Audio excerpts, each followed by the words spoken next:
This is not difficult stuff, so we're just continue to talk about the solubility equilibrium. Excuse me. That's going to sound funny on the video. So the question here, when you mix two things together, sometimes the question is, will a precipitate actually form? And now we're back to the idea of Q versus K. So remember, Q is basically like K, except it's the way the conditions actually are, not the equilibrium conditions, okay? So if you calculate Q and it's equal to the KSP, then that means the system's at equilibrium and you have a saturated solution, okay? If the Q is less than KSP, then you're going to have more solid dissolve until the Q is equal to KSP. And then if the Q is greater than KSP, the salt will precipitate until the Q is equal to KSP. So it's got to move one direction or the other to get to equilibrium. And the reason for this, think about your, trying to think of a good, I guess we could just do something like copper hydroxide or something like that. I don't know why I picked that particular one, but you've got a solid here. And the way you write these equilibrium solubility reactions is like this, okay? So remember, your K for this would be KSP is equal to Cu2 plus times OH minus squared. So then let's say that's supposed to be a plus, sorry. So let's say you've got a set of conditions here. And in that set of conditions, your Q actually ends up being less than whatever your KSP is, okay? Well, what that tells you is these are lower than they need to be, okay? So what that's saying is you could dissolve more of the solid in that solution, right? You could make more of this essentially before it's going to reach saturation, which is saturation here essentially equals equilibrium, okay? If the Q is greater than KSP, then that means we've got too many of these ions running around in here, and it's going to shift it back this direction to get to equilibrium, which means you're going to have a precipitation happening, okay? So that's basically how Q and K sort of work, and it's, it's just back to that same concept we were talking about before in the first equilibrium chapter that we discussed, how Q and K are related to one another. So let me show you an example of this. Will a precipitate form when 0.1 liters of 8 times 10 to the negative third molar PbNO32 is added to 0.4 liters of 5 times 10 to the negative third molar Na2SO4? Okay, so we're adding those two things together. The first thing, and this, we haven't talked as much about solubility rules this year, but you can kind of just think of this as a double replacement, okay? I remember we talked about double replacement doesn't really truly exist because these things are in solution, they're already dissociated, right? But when you add those two things together, then you're going to get NaNO3. I'm not real concerned about balancing this at the moment, plus PbSO4. Now, out of those two things, if a solid forms, which one is going to be the solid? You can tell just by looking at it. Yeah. PbSO4. Okay, NO3 is always soluble, right? Na plus always soluble as well, right? These two things never form precipitates. They're both losers, okay? So remember the loser thing. So that's going to be our solid if a solid forms, okay? So then our equilibrium reaction that we would have to write for this one, our solubility equilibrium, is PbSO4 solid in equilibrium with Pb2 plus SO4 2 minus. Okay, everybody following that so far? So you basically, what you do, when you add these two things together, you figure out, okay, what's going to form the precipitate, and then you write the relevant equilibrium that has to do with that particular solid, okay? Then, they're basically telling us the concentration of our Pb2 plus and our SO4 2 minus in that solution, right? They told us a volume, and they told us a molarity. Well, they are telling us the concentration. I thought they were telling us the number of moles there, but they're telling us the actual concentration. So the concentration of our PB is initially 8.0 times 10 to the negative third. And then the concentration of our SO42 minus is 5.0 times 10 to the negative third. Now, here's where you have to be a little careful. You can't just plug those numbers in and see if that's Q or K. There's another piece of information that you need here. You need the KSP. And the problem would have to give this to you, but the KSP for PbSO4 is 6.3 times 10 to the negative 7th. Okay. If you've got that number, and then you can also figure out Q, right? If I was going to write the Q expression for this one, Q is basically just my PB2 plus concentration times my SO42 minus concentration, okay? So all I have to do is plug these numbers in, right? And see what my Q is. Is that right? Why not? Why can't I just plug in those numbers?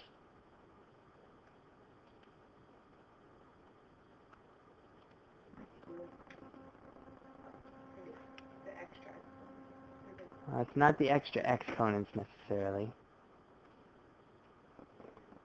What am I doing to make this precipitate in the first place?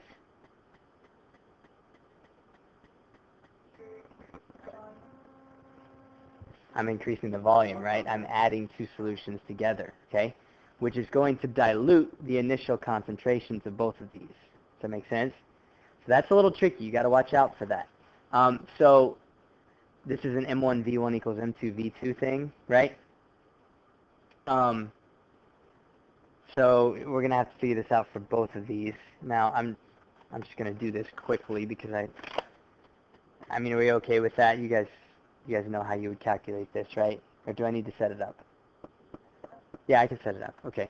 So we've got our M1 is for the PB2 plus. We'll figure out that concentration first, okay? So the M1 there is 8.0 times 10 to the negative third times the V1, which is 0.1 liters, is equal to, we're trying to figure out our M2. What's our second volume? Right, because we're adding 0.1 to 0.4, right? So it would be 0.5 liters. Okay, so then you solve for your M2, and that's going to be your concentration of PB2 plus. So 8 times 10 to the negative third. 5. I feel like I should have been able to do that in my head, too. 0.0016, okay? So then when I'm solving for Q, that's the concentration I'm going to plug in for my PB2 plus, 0.0016.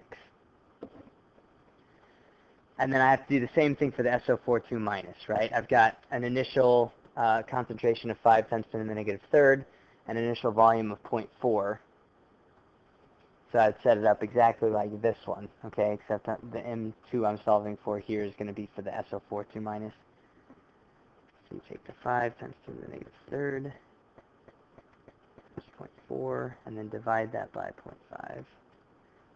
0.004 for the concentration of the SO42 minus. Is that right? Am I getting lower concentrations here? I should be getting lower concentrations. Yeah, they're getting lower.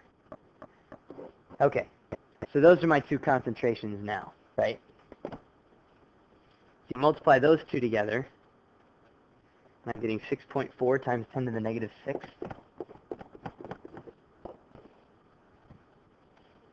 That's my Q. Sounded funny. That's my Q. All right.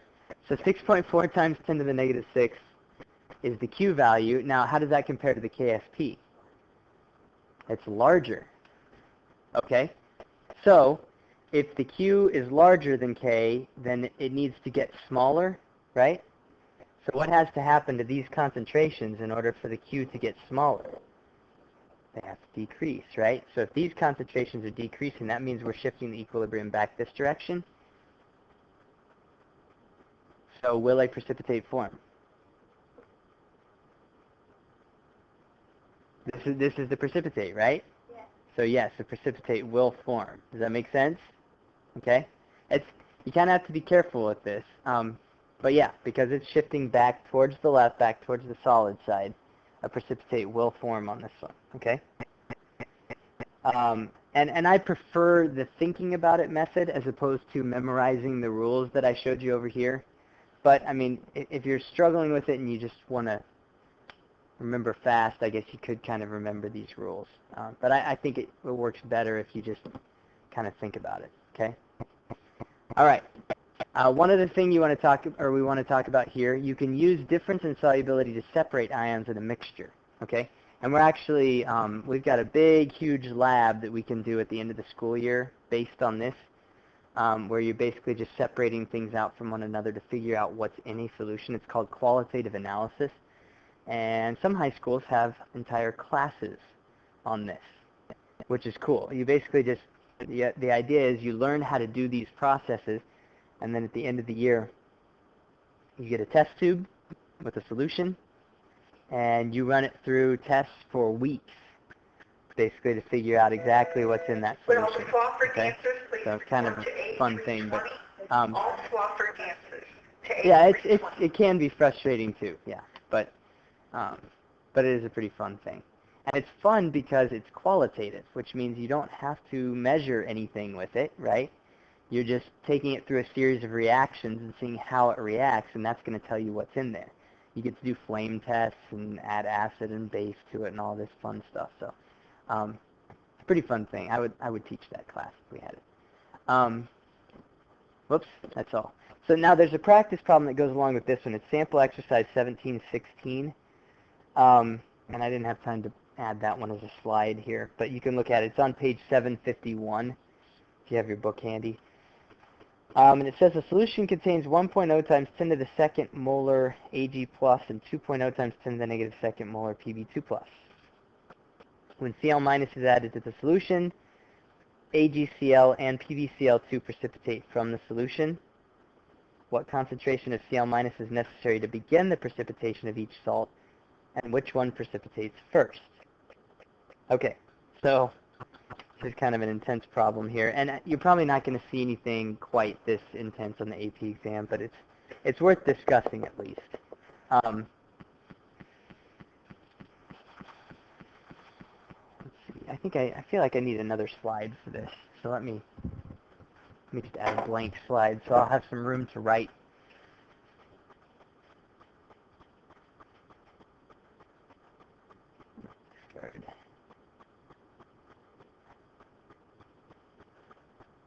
There we go.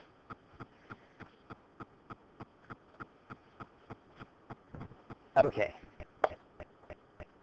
And if you have to go before we're done with this one, that's not a big deal, because this one's a little bit more peripheral, I guess. So we've got this Ag2 plus and Pb2 plus in the solution, and when you add Cl minus, it's going to precipitate with both of those, okay? Now, just by initially looking at it, any ideas which one might precipitate first?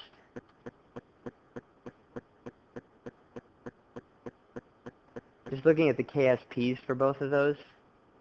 You guys aren't looking in the book, are you? Sorry. Yeah, I apologize. So I should have written this one up there, but so the KSP for AgCl is 1.8 times 10 to the negative 10th.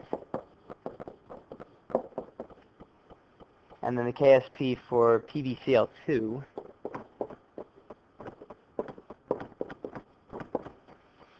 is equal to 1.7 times 10 to the negative 5th. So just looking at those two KSPs, can we figure out which one of those is more or less soluble? Why is that dangerous in this particular instance?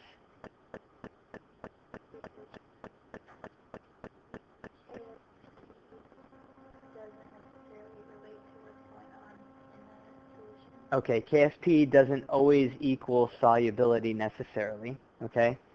But we especially can't compare these two just by looking at them because the stoichiometry is not the same, right? So everybody see that? If I wrote the equation for the solid AgCl, it would look like this. It's Ag plus Cl minus, 1-to-1 stoichiometry, right? If I wrote it for the PbCl2, then the stoichiometry is going to be different. See that? So you can't compare those two because when I write the KSP expression for this one, it's going to be equal to just the Ag plus times the Cl minus, okay? And if we're using our typical x thing, this is going to be x squared, right? On this one, when I write the KSP expression for it, it's going to be Pb2 plus times Cl minus squared, okay? And if I'm doing my x thing on this one, this is x, this is 2x because of the stoichiometry, so this actually ends up being 4x cubed, okay? So I can't necessarily compare the KSP values and know exactly what my solubility is going to be, all right? You have to be careful with that. We'd actually have to do a calculation here to figure it out. Do I need to erase that? Let me see if I can fit some other stuff on here. So what we need to figure out first is just the AgCl, okay? We know the beginning concentration of the Ag plus, and we know the KSP, right? We know both of those things. So we can actually figure out what concentration we need of Cl minus in order to start this precipitation. Does that make sense? Basically, we're given this, we're solving for the Cl minus. All right? So the KSP, again, is 1.8 times 10 to the negative 10th. That's equal to, and they tell us our concentration of Ag plus here is 1.0 times 10 to the negative second times, and then we'll just call Cl minus Rx. Okay? So then you just basically solve for that. That's going to be 1.8 times 10 to the negative 8, right? Yep.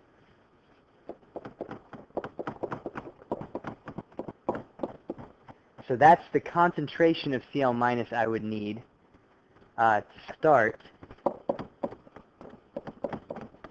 precipitating the AgCl. Okay? Now I can do the exact same thing for the PbCl2. I know that my KSP for PbCl2 is 1.7 times 10 to the negative 5th. And that's equal to the Pb2 plus concentration in the solution, they say, is 2 times 10 to the negative second. Okay? Now here's where I have to be careful, because remember, this is my Pb2 plus, but then I have to square my Cl minus. So basically I've got x squared here. Right? Well, no. See, that's only if you have an unknown and you're doing an ice table for it, which we don't have to do here, okay? So then you divide both sides by the 2 times 10 to the negative second, and then you'd have to take the square root of that number. And I don't need to do this on the calculator because it's in here. Once you do that, you should get 2.9 times 10 to the negative second. Okay? And again, that equals our Cl minus concentration. Okay? So what we figured out here is it's going to take 1.8 times 10 to the negative 8 molar Cl minus concentration before the AgCl starts to precipitate, and 2.9 times 10 to the negative second molar before the PbCl2 starts to precipitate. So then the question is, which one's going to precipitate first? Well,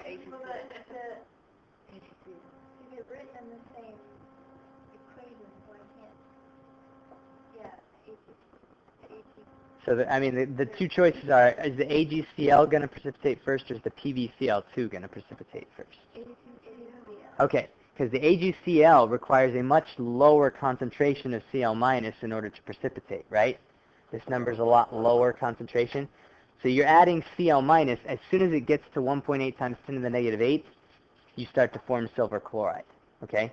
You have to keep adding and keep adding and keep adding until you get to 2.9 times 10 to the negative second before it will start precipitating with the lead, okay?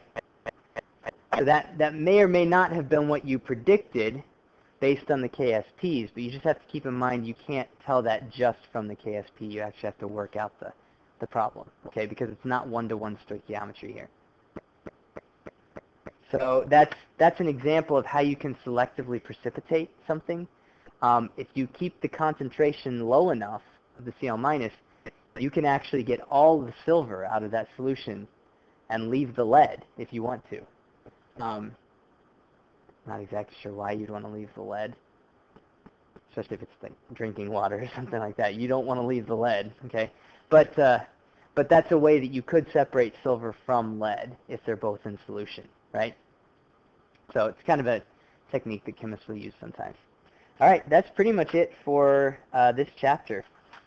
I think we really don't need to talk about anything else. And we're going to have one more lab, and then our test will be next Monday over this stuff. Okay? All right, see you in class tomorrow. Joking.